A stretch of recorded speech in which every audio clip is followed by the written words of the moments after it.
Alright, what is up you guys? I am here with a very interesting video, and one that kind of surprised me. So, I did a poll 5 days ago at the time you're seeing this, and I like to do polls very often. I'm a very analytical person. I pretty much analyze everything in life. So I like to really get the data, and yeah, I think it's fun to do polls. So you can always participate in those, and sometimes I'll make a video out of it. But I did a poll that said, do you still buy WWE DVDs? And then I had 5 different categories. I buy every DVD release, I buy a majority, I buy a DVD once in a while, I do not buy WWE DVDs anymore, I never bought WWE DVDs. So those 5 options. So what we had was literally a pyramid. It's very interesting. 15% of people said they buy every WWE DVD release. 22% said they buy a majority. 38% said they buy them once in a while, which is kind of what I thought would be the highest answer. And 16% said they don't buy them anymore. And this is what surprised me, 9% said they never bought them, which is interesting. Like, power to you, do you. I don't care.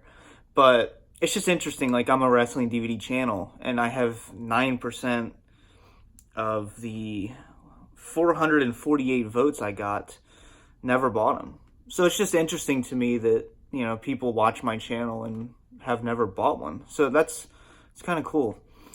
But, yeah. So I'm going to give you a little look at the graph here. You can see a little bit there of what we're looking at, but yeah, it's very interesting. And I mean, I kind of wish I would have done this a few years ago too, to really compare it, but only 15% of people buy every DVD out of 448 people. And I see why. And I want to read some of the comments too. I had 16 comments. Okay, so yeah, here's some shout outs to everybody. Jose, 13 Bro Hacker, I try my best to keep up to date, but I would much rather buy 3 used DVDs for $15 than a brand new one for the same price. I can agree with you on that one. Normally that's who I'd be, but being I review DVDs, I like to get it on the release date. And unfortunately, that means paying the full price. So I understand that one.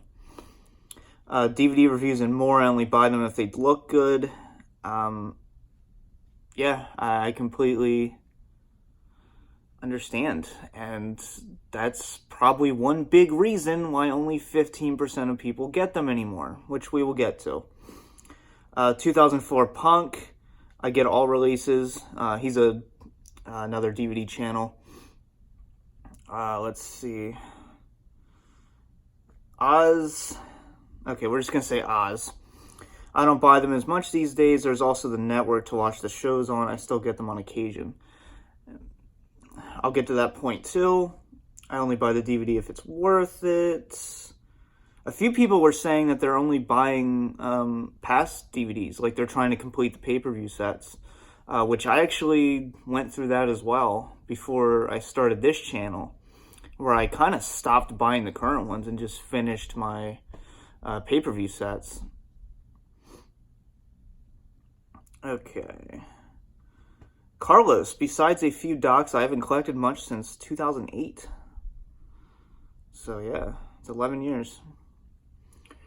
I try to buy them when I have the money. I buy all the pay-per-view DVDs and the occasional other non-pay-per-view DVDs. Okay, yeah, here's another one, trying to work on pay-per-view collection. So, here's the thing. All this being said, this is really interesting. If you want to see more poll videos like this, let me know. I will definitely do these more often. But maybe I'll make it a little series, I don't know. But the fact that 15% of people are the only ones buying them every release, that used to be so much different. When I started YouTube in 2011, the DVD community here was huge. You had Gemini, you had Stevie Breach, Assault and Battery would do them. You know, there were so many YouTubers that would do this, you know, and like Wrestling Jesus, Iceman, so many of them. And now we just have kind of the few of us here, you know, Relaxing Ghost, Wrestling Rampage covers DVDs, you know, 2004 Punk, you know, just there's not many people that do this as much anymore. You know, even like a lot of those current channels don't get them right when they came out. So it feels like I'm the only one right now that gets them on the release day. I know 2004 Punk, he can get them early sometimes, you know, and Relaxing Ghost, he lives in Canada, so their releases are messed up. He's only able to get them like weeks after, which sucks. But yeah, you look at the SmackDown 20th anniversary set that's being released in October. That is the perfect example of why 15% of people only get every release anymore. And we only had 22% that get the majority, and then 38, I think it was 38. Yeah, 38 buy them once in a while. Let's look at that. We don't have the digipack packaging anymore. We get the stacked discs. You know, we get repeat after repeat after repeat. Like, look at the Finn Balor DVD I did earlier, the SmackDown DVD. A lot of it's just repeats. And, you know, we get the 2-disc sets now. We don't even get the 3-disc sets anymore, only for WrestleMania. That's because they have to. So, you know, it's just...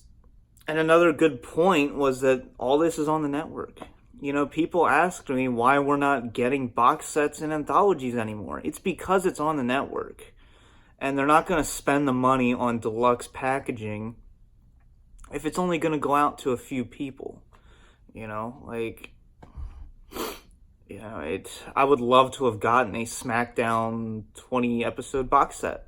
I would have loved to have gotten that. That would have been the coolest set ever.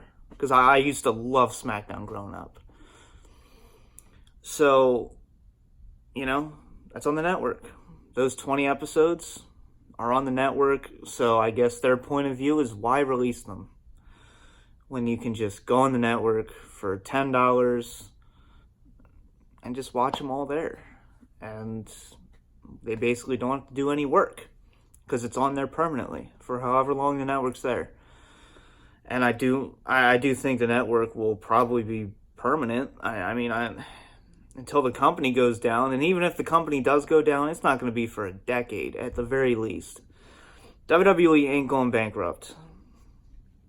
They got the Saudi blood money and the 5-year Fox deal for $1 billion.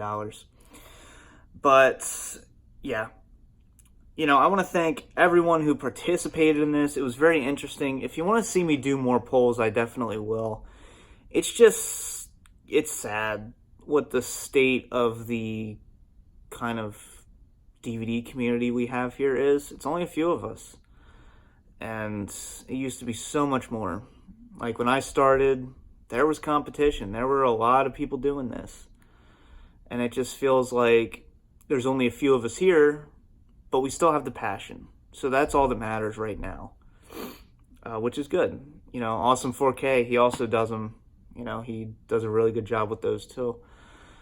So, yeah, I hope you guys enjoyed this little look at kind of the data here. But for now, I hope you guys enjoyed. This has been the DVD Freak. Peace out.